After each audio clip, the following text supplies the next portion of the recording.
오늘 우리는 어떻게 자연인으로 살아갈 수 있을까라는 말씀을 가지고 함께 여러분과 은혜를 나누고자 합니다. 누군가 여러분에게 당신이 죄인이니 그 길에서 돌아서야지, 그렇지 않으면 망하는 수가 있다고 경고하면 어떻게 받아들이시겠습니까? 당신이 죄인이니 그대로 살다가는 망한다. 잘 생각해봐라. 지금 돌아서야 된다. 그런 소리를 혹 들으셨습니까? 혹 듣고 있습니까? 근데 이 말씀을 그냥 기독교인들이 늘 하는 소리니 하니까 그냥 넘어가죠. 꼭 집어서 나에게 말했다고 한다면 일단은 마음 깊이 내가 죄인이라는 사실을 받아들이기가 쉽지 않을 것입니다. 그러나 성경은 이렇게 말합니다. 내가 죄악 중에서 출생하였으며 어머니가 죄 중에서 나를 잉태하였나이다. 다윗의 말인데요. 이것은 다윗에게만 해당하는 특수한 경우일까요? 그런데 또 다윗은 어떻게 알고 그런 고백을 했을까요?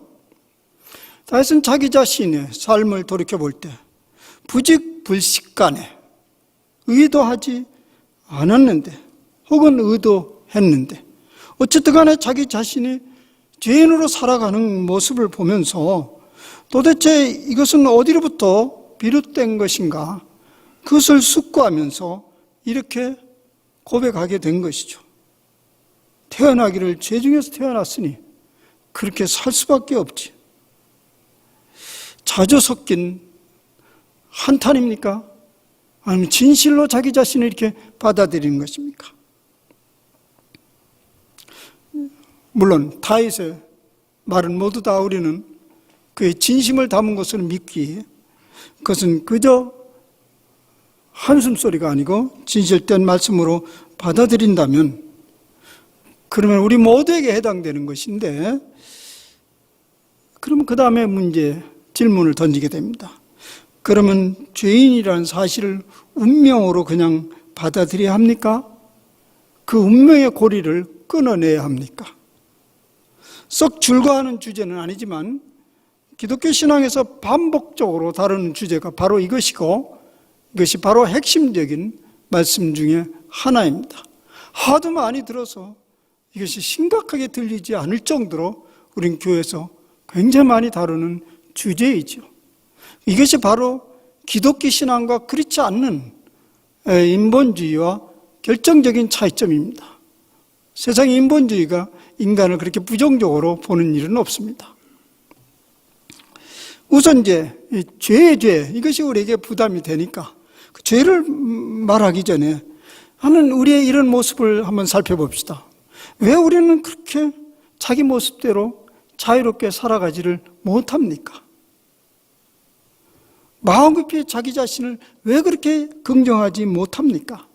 아니, 긍정하기는커녕 때때로 자기 자신을 깊이 들여다보면 수치스럽기까지도 합니다.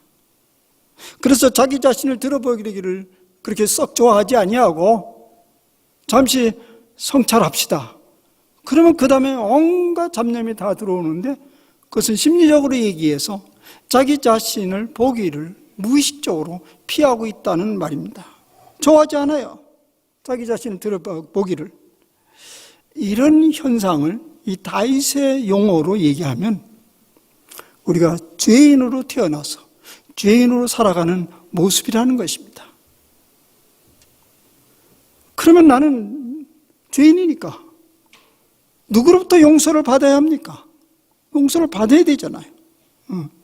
인본주의 심리학자들은 자기 자신이 자기를 용서하면 되지 이렇게 주장합니다. 그러면서 그들은 여기저기 여러분들이 유튜브나 이런 강의를 들었을 거예요. 스스로 자기 자신을 용서하라. 한번 이렇게 말하라. 너 괜찮아. 그 말하면 충분해. 이제까지 잘 살았어. 그 소리 들으면 사람들은 흥분하면서 스스로 해봅니다. 너 괜찮아. 그러면 오래 가지 않아서 너 괜찮지 않아. 그 메아리가 들려오는 걸 경험하게 됩니다. 매일 아침 하면 된다고 그래서 매일 아침 해봅니다. 맨 처음에 시원한 것처럼 보이지나 그러나 고요한 밤에 스스로 보면 너 안 괜찮아. 그대로 살면 인생이 그렇게 썩 좋지 않을 거야. 이런 것을 우리가 경험하면서 스스로가 나를 용서할 수 있는 것은 아니구나. 이것을 경험하는 것입니다. 사실 용서는 스스로 하는 것이 아니죠.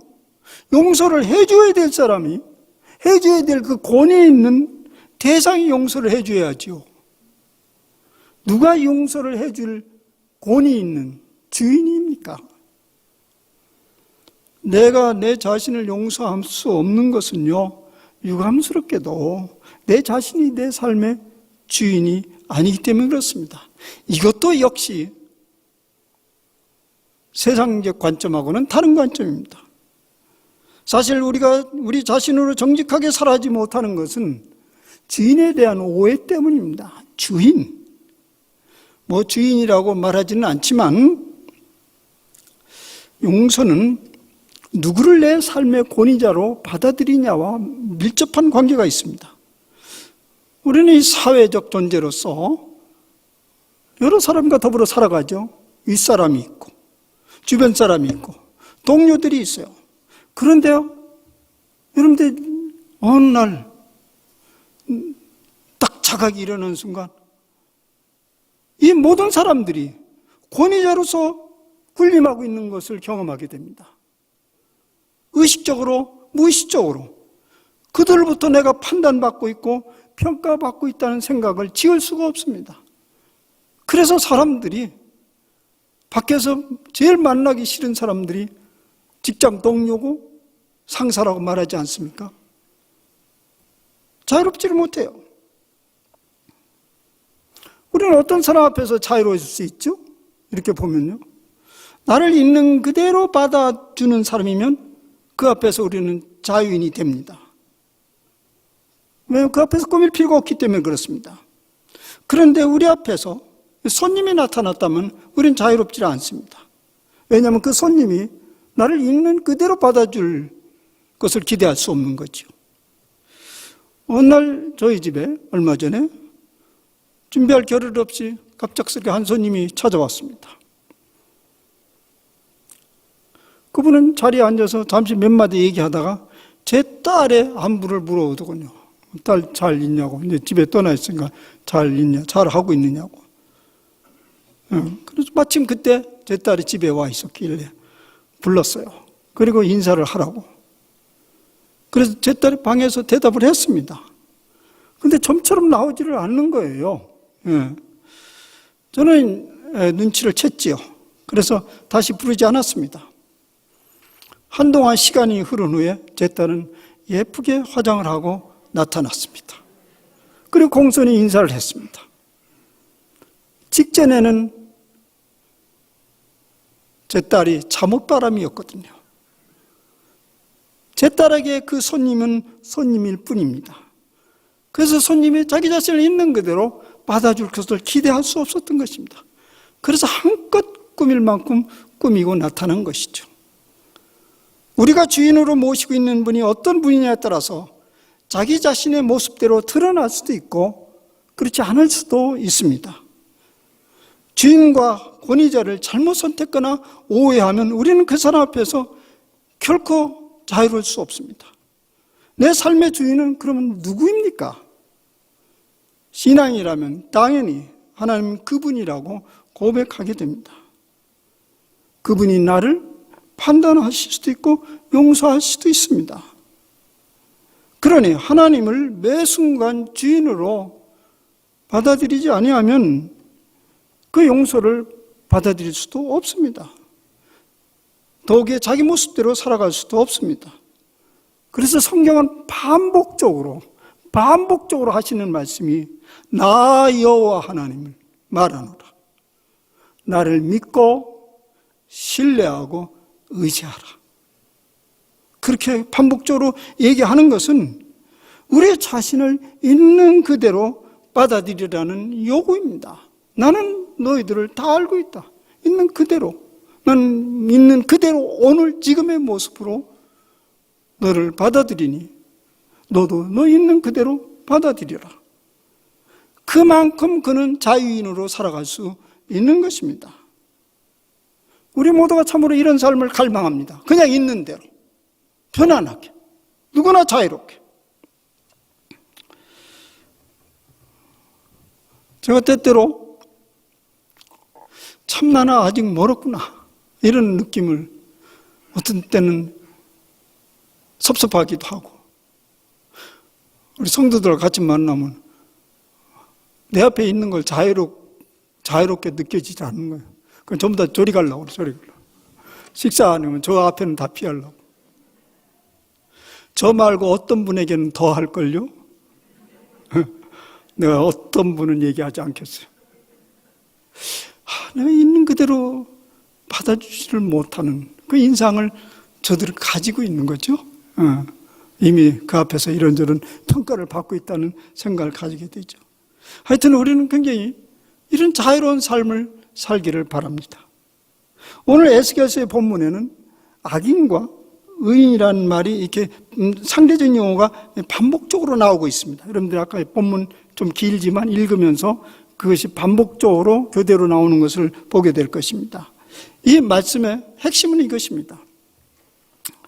악인도 살 길이 있고 의인도 죽을 수 있다, 이런 얘기예요. 악인도 살 길이 있고 의인도 죽을 수 있다. 악인이라 할지라도 항구적으로 악인으로 남아있을 이유가 없고, 의인이라 할지라도 항구적으로 의인이 될 수도 없습니다. 좀 약간 복잡한 생각을 해보겠습니다. 악인이 늘 악인일 수 없다면 그 다윗의 고백과는 약간 상충적인 거 아니에요? 죄악 중에 출세했고 어머니가 죄 중에 자신을 잉태했으니 존재 자체가 죄인인데 어떻게 악인이 아닐 수도 있다는 말입니까? 의인이 될 길은 도무지 없는 거 아닙니까? 다윗의 주장대로는. 그런데 오늘 말씀에는, 에스겔 선지자를 통해서 전해주는 말씀은 의인과 악인이 수시로 바뀔 수 있다는 얘기입니다. 의인과 악인이 수시로 바뀔 수 있다. 그러면 우리는 하나님을 향해서 이렇게 말해야 됩니까? 그는 변덕스럽다. 예, 변덕스럽습니다. 그런데 저는 이 말을 다른 말로 표현하고 싶습니다. 하나님은 자비하시다. 오늘 본문에 말씀하고 있는 바는 악인과 의인이라는 것은 그 사람이 어떻게 태어나느냐의 문제가 아니고 오늘 여기에서 그 사람이 어떻게 살아가느냐에 관련된 문제입니다. 하나님 앞에서 살아가는 사람들에게 결정론적인 영적 유전자는 없습니다. 오늘 본문은 인간의 어떤 본성론을 얘기하고자 하는 것이 아니고요, 우리가 어떻게 살아가는지를 말씀하고 있습니다. 삶이란 생각이 아니고 행동이기 때문에 그렇습니다. 21절, 22절 말씀에는 악인에 관한 이야기를 먼저 하고 있습니다. 악인이라 할지라도 그가 죄에서 돌이켜 정의와 공의를 행하면 반드시 죽지 아니한다. 비록 그가 지금까지 죽을 길을 따라왔지만은 지금 돌이키면 그는 살 길을 만나게 된다는 얘기입니다. 죽고 사는 것은 하나님이 정하시는 일이죠. 그 사람의 본성에 의존하는 것은 아닙니다. 이것이 우리의 기독교 믿음의 철저한 것입니다. 악인의 발자취를 살펴보면 그동안 부지런히, 사실 악인이라는 것은 그 길을 보면 알아요. 이제까지 죽을 업을 쌓아온 흔적이 가득합니다. 그는 죄값으로 죽어야 될 사람입니다. 그런데요, 성경은 이렇게 말합니다. 이제라도 옳은 길을 행하면 그동안 범죄한 것이 하나도 기억되지 아니한다. 이제까지 하나님의 기억 속에 죽을 업만 쌓아놓은 그 악인인데, 그 악인이 지금 방향을 바꿔버리면 하나님 뇌리 속에 지난까지 죽을 업이 깡그리 잊혀진다는 얘기입니다. 어떻게 해서 그런 일이 일어날 수 있겠는가? 그것이 우리의 주인이신 하나님의 방식입니다. 그런데 또 다른 이유가 있어요. 그렇게 그냥 막연하게 방식이다 이렇게 넘어가면 석연치 않을 것입니다. 또 다른 이유가 있어. 오늘 본문에 보면 23절의 말씀입니다. 하나님은 악인이 죽는 것을 조금도 기뻐하지 않는다는 거예요. 내가 어찌 악인이 죽는 것을 조금인들 기뻐하랴. 그가 돌이켜 그 길에서 떠나 사는 것을 어찌 기뻐하지 아니하겠느냐. 사실 이렇게 보면요, 이렇게 보면 악인과 의인이라는 것은 하나님 앞에서는 그저 용어일 뿐입니다. 어떤 본성을 말하는 것이 아니네요. 그러니 악인인들 내가 죽은 것을 좋아하겠느냐? 아니, 그가 사는 것을 내가 기뻐하지. 그러면 선인하고 별 차이가 없는 거죠. 하나님 앞에서. 그래서 악인과 선인의 그 얘기는 우리가 문화 속에서 살아온 과정 속에서 우리 머릿속에 이 양면성으로 딱 박혀진 어쩌면 하나의 환상입니다. 하나님 앞에서 이걸 보라는 것입니다. 그래서 저는 인생들을 향한 하나님의 본심은 누구도 죽어야 할 인간이 없고 사형을 받을 만한 죄악도 없다는 얘기 깊게 들어야 할 것이랍니다. 하나님의 본심은 누구나 살 길로 돌아오기를 바랄 뿐입니다. 그래서 우리가 언제든지 다시 살 기회만 포착한다면 살 길은 금방 열리는 것이고 우리에게 새로운 길이 지난 엄청난 악업이 전부도 새로운 길을 여는데 방해가 되지 않는다는 얘기죠. 그런데 우리가 이 기회를 잘 못 잡습니다. 그 왜 그러냐면요, 우리 마음속에 또 다른 오해가 하나 있기 때문에 그렇습니다. 오해가 있어요. 지난주 묵상 말씀 중 제가 경험한 것입니다. 지난주 목요일 묵상 말씀에 예레미야서의 말씀이 나오는데요, 거기에 이런 말씀이 있습니다. 그 말씀이 제게 마음에 탁 걸렸어요. 여호와께서 이와 같이 말씀하시느니라. 무릇 사람을 믿으며 육신으로 그의 힘을 삼고 마음이 여호와에게서 떠난 그 사람은 저주를 받을지어다. 지금 우리가 사순절을 보내고 있기 때문에 유독 최근에 묵상 자료에 이런 말이 아주 많이 나와요. 자주 등장합니다. 그날 아침에 이 말씀을 묵상하는데 제 마음에서 아주 불편한 움직임이 일어나는 것을 감지할 수 있었습니다. 그것을 제가 내용으로 해석해 보니까 이런 불편한 마음입니다. 하나님이 요즘 너무 자주 협박을 하시네. 계속 이게 나오니까 너무 자주 협박을 하시네. 그 순간 왜 내가 협박이라고 느꼈을까? 그것은 이렇죠. 자주 말씀은 하시긴 하는데 행동은 하시지 않는 것 같아요. 그냥 협박이죠. 여러분들 중에 이런 사람 만난 적이 있습니까? 정말 저 사람은 너무너무 잘못 살고 있어. 그러니 천벌을 받아 폭삭망해야 돼. 그래서 마침내 그런 일이 시원하게 벌어지는 현장을 본 적이 있습니까? 흔치 않는 일이죠.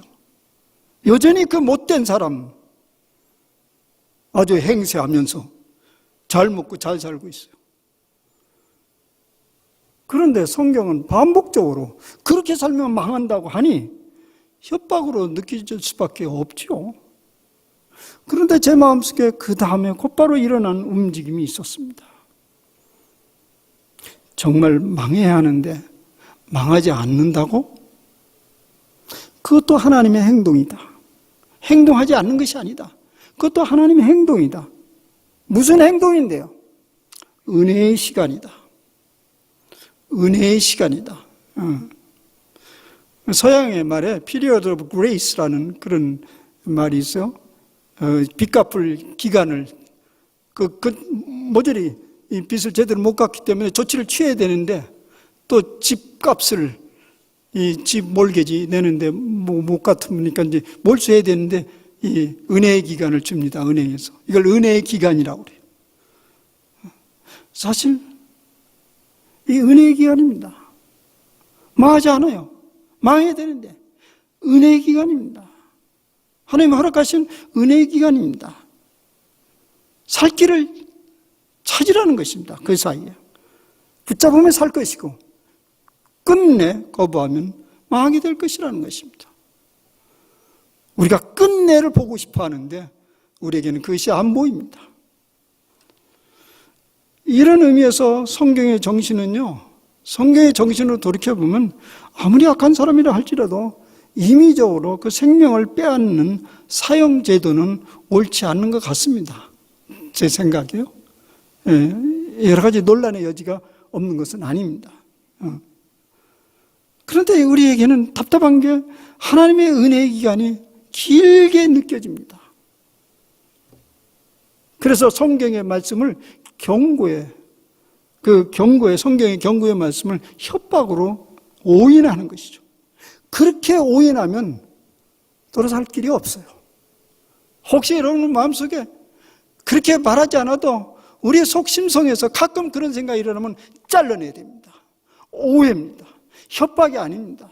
은혜의 기간입니다. 그 은혜의 기간을 잡아서 돌이키면 하나님의 엄청난 은혜가 그에게 현실적으로 나타나는데 지난 날들의 악한 행위를 깡그리 잃어버리고 어제의 악인이 오늘 의인처럼 살아간다는 것입니다. 이게 우리 하나님 아버지의 무한 자비하십니다. 이제 의인에 대해서 생각해 봅시다. 24절의 말씀인데요. 이 얘기는 이렇습니다. 이제까지 의인으로 잘 살아왔다 할지라도 순간 돌이켜 의에서 떠나 악의 길을 걷는다면 지난날의 공적 때문에 오늘 실수가 덮여지지 않는다는 것입니다. 앞에 논리와 같습니다. 당신이 지금까지 잘 살아왔어요. 그런데 이제 악인의 길을 걸어간다면 그 이제까지 행한 모든 공의로운 일이 무효화된다는 얘기입니다. 이건 참 섭섭한 일이요. 앞에 것은 할렐루야 아멘인데 이건 좀 섭섭한 일이죠. 그러나 논리는 같은 논리예요. 말씀은 이렇습니다. 그가 행한 공의로운 일은 하나도 기억함이 되지 아니하리니 그가 그 죄인 지은 죄로 죽으리라. 천성적으로 악인이어서 의인이어서 항구적으로 의인으로 살아갈 수 있는 사람은 없다는 얘기입니다. 천성적으로 악인이 있고 천성적으로 의인이 있다는 말이 아닙니다. 오늘 우리가 살아가는 그 삶 자체가 은혜의 기간입니다. 말하자면 완성되지 않는 우리의 삶이니까 그 삶이 완성을 향한 도상이라고 생각한다면 우리의 살아가는 모든 일들은 언제나 거꾸로 뒤집어질 수 있다는 것을 가정한 얘기입니다. 그런데요, 사람들은 이런 처사에 대해서 불평을 합니다. 뭐라고 불평을 하냐면 주의 길이 공평하지 아니하다. 공평하지 않다는 거, 이런 일은. 여호와 하나님의 답은 이렇습니다. 이스라엘 족속아 들을지어다. 내 길이 어찌 공평하지 아니하냐. 너희 길이 공평하지 아니한 것이 아니냐. 난 공평하다. 너희들이 지금 공평하지 않는 것이 아니냐. 우리 사회에서요, 가장 자주 사용하는 그 단어 중에 공평성입니다. 공평성, 공정성. 제가 미국에 살고 있는 동안에 때때로 어린애 놀이터에 갈 기회가 되면요, 물끄러미 바라보면서 제잘제잘거리는 소리에 이렇게 일부러 귀를 세우고 엿듣곤 했습니다. 뭘 가지고 저렇게 재미있게 노는가? 그 말소리를 들어보면 주제가 있을 거 아니겠습니까? 근데요, 그때 가장 자주 들리는 말소리가 이것이었습니다. It's fair. 다른 한쪽에서는 Yes, it's, 처음에 Yes, it's not fair. 혹은 거꾸로 It's not fair. Yes, it's fair. 뭐 말하면 공평하다. 이건 공평하지 않아. 이렇게 놀면서 이 어린 아이들이 이거 제일 아주 어렸을 때 그 말을 배웁니다. 공평하다 하면 우리에겐 좀 이게 어려운 말처럼 느껴지는데 그 아이들은 아주 어릴 때부터 It's not fair, it's fair. 공평해. 아니야, 공평하지 않아. 아니야, 공평하지 않아. 공평해. 뭐 이런 말들이 가득 차 있습니다. 그래서 그때 느껴진 것이, 이렇게 어릴 때부터 길들여지니 이 사회가 가장 중요한 이슈 중에 하나가 공평일 수밖에 없구나. 그런 생각을 가져봤는데요. 오늘 대한민국 정부도 공평과 공정을 최우선으로 내걸고 집권한 정부입니다. 지금 정부가. 그것이 잘 지켜지고 있는지는 의문의 여지가 있지만은 사실 인간은 언제나 이 공평을 말하는 것입니다. 근데 이걸 갖다가 잣대를 들이대야 될 곳에 대야지요. 근데 하나님에게 공평하지 않다고 손을 드는 것입니다. 오늘날이 아니고 그 옛날 고대에 하나님 당신 공평하지 않습니다. 예나 지금이나 인간은 똑같아요. 우리 공평하다는 그 얘기. 참, 인간이 공평할 수 있는가? 이 질문은 계속 해야 돼요. 근데 자기만이 공평하다고 잣대를 내는 건 뭔가 잘못된 잣대 때문에 그렇죠? 여호와 하나님의 이 인간의 불공평하다는 얘기에 대해서 이렇게 말합니다. 내가 공평하지 않는 것이 아니고 너희들이 공평이라는 잣대를 잘못 사용하고 있지 않는가? 이런 질문입니다. 우선 하나님의 공평의 잣대는 무엇입니까? 하나님의 공평의 잣대는 이미 얘기한 대로 은혜의 잣대입니다. 우리 눈으로 볼 때는 공평이 아니고요. 고무줄 잣대요, 고무줄. 은혜를 받을 만한 때 그것을 잘 포착하는 사람은 참 이게 공평한 잣대라고 느끼지만은 못 잡은 사람은 불공평하다고 할 것입니다. 근데 하나님 말씀을 단순히 협박이나 위협이라고 생각한다면 그 은혜에 한없이 연장되는 그 은혜 기간을 한없이 연장되는 것으로 착각하고 끝내 살 길을 놓친다는 것입니다. 사람들은 자신이 사용하는 잣대가 다르기에 종종 일어나는 하나님의 은혜의 시간들을 착각하고 불공평하다고 합니다. 저 사람은 분명히 망해도 벌써 망해야 할 사람인데 도리어 쓸모 있는 인간으로 인정을 받기다니 본래 형편없는 인간이었는데 저 사람 저 자리에 앉아있으면 안 될 사람인데 이렇게 우리의 마음을 상하게 만드는 것은 사실 잣대가 달라서 벌어지는 일이죠. 사람들은 그러면 우리의 잣대는 뭐냐면 우리들이 자주 사용하는 잣대는 평균적 공평의 잣대입니다. 지금 그 사람이 옛 새 사람이 되었다고 해도 지난날 얼마나 못되게 살았는데 지금 좀 잘 산다고 해서 의인이라고? 그 사람의 삶의 총량을 평균적으로 나눠보자. 그 사람은 여전히 나쁜 사람이야. 그래서 요즘은 정치권에서 그랬잖아요. 당신 참 나쁜 사람이다. 누가 어떤 사람이 그 소리 했어요. 나쁜 사람이다. 내가 보기에는 그 사람 그냥 나쁜 사람 같지 않은데 나쁜 사람. 벌써 평균적으로 평균을 냈나? 그 느낌을 받게 되는데요. 근데요, 거꾸로 일도 발생합니다. 거꾸로도. 나는 지난 세월 동안 너무나 잘 살아왔어요.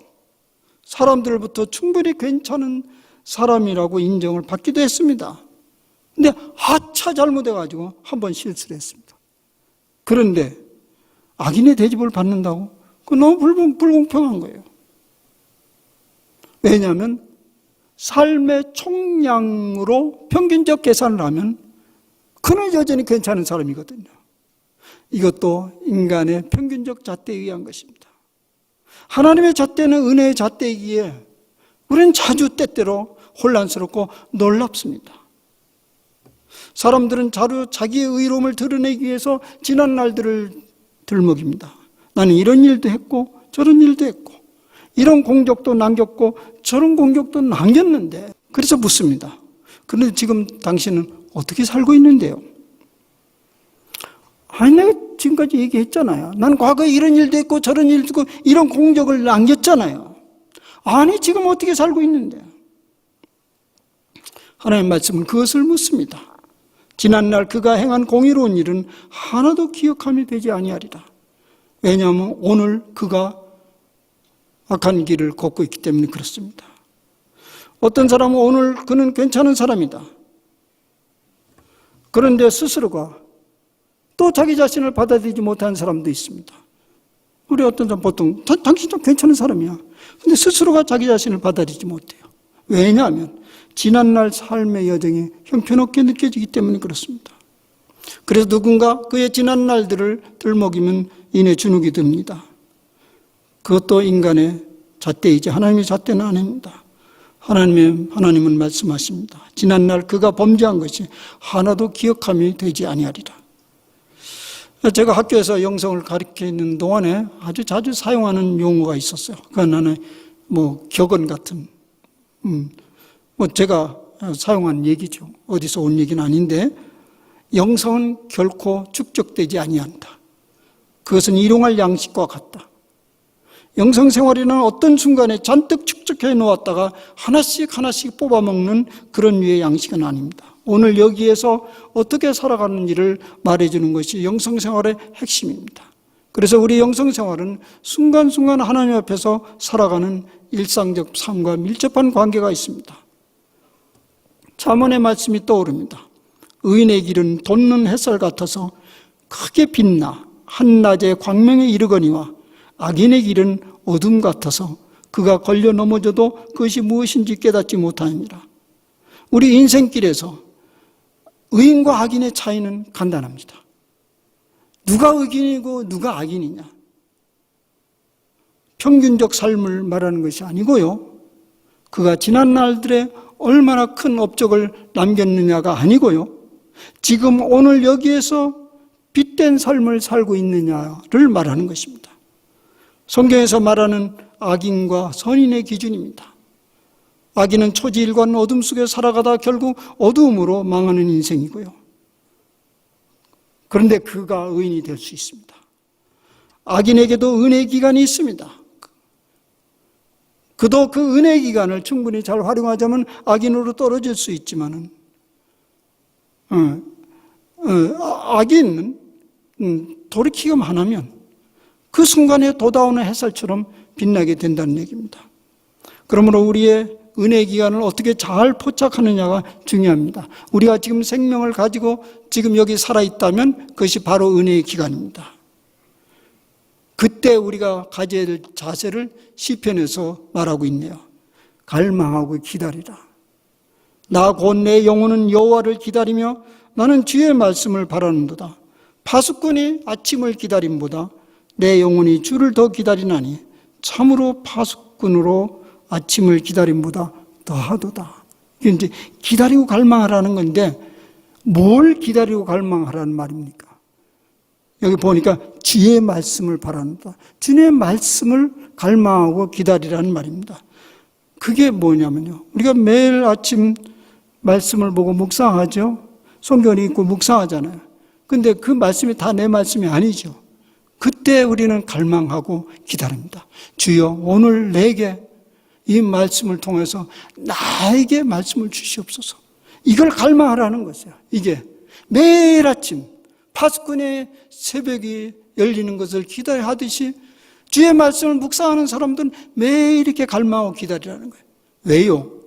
그때 내 말씀으로 한 말씀이 떨어지면 그 말씀이 내 폐부를 찌르면 오늘 전격적으로 새로운 삶을 살아갈 수 있기 때문에 그렇죠. 악인의 의인으로 바뀔 수 있기 때문에 그렇죠. 하나님이 인정하시는 삶으로 돌이킬 수 있기 때문에 그렇습니다. 사랑하는 여러분, 우리가 믿는 하나님은 과거의 하나님도 아니고 미래 하나님도 아닙니다. 오늘 여기에 우리와 함께 하시는 그분입니다. 과거에 주눅들지 말고 현재에 우쭐하지 말고 순간순간 하나님 앞에서 의인으로 살아가기를 바랍니다. 지난 날들은 기억하지 아니하고 하나님은 오늘을 기억하시고 인정하십니다. 여전히 우리가 살아있기에 우리는 은혜의 기간 속에 살고 있습니다. 이 기회를 잘 포착하여서 특별히 이 사순절 기간 말씀을 바라고 기다리면서 하나님이 인정하는 후회 없는 삶을 한번 잡아보시기를 바랍니다. 이것이 이 사순절 기간 동안에 다루어야 될 중요한 주제입니다. 기도합시다.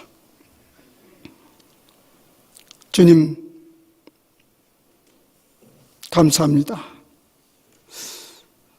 시편의 고백대로 죄 중에 태어났습니다. 죄인으로 살아갈 수밖에 없고 죄인의 운명을 가진 인생들이지만 우리 하나님은 그렇지 않다고 선포해 주셨습니다. 언제나 돌이키면 지난 날들이 기억되지 아니할 것입니다.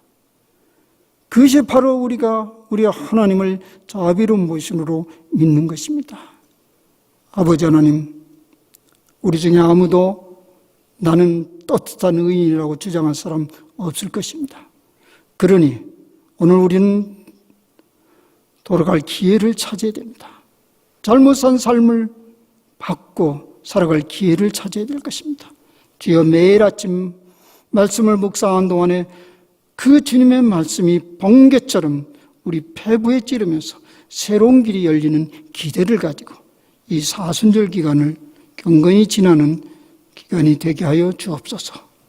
예수님의 이름으로 감사하며 기도합니다. 아멘.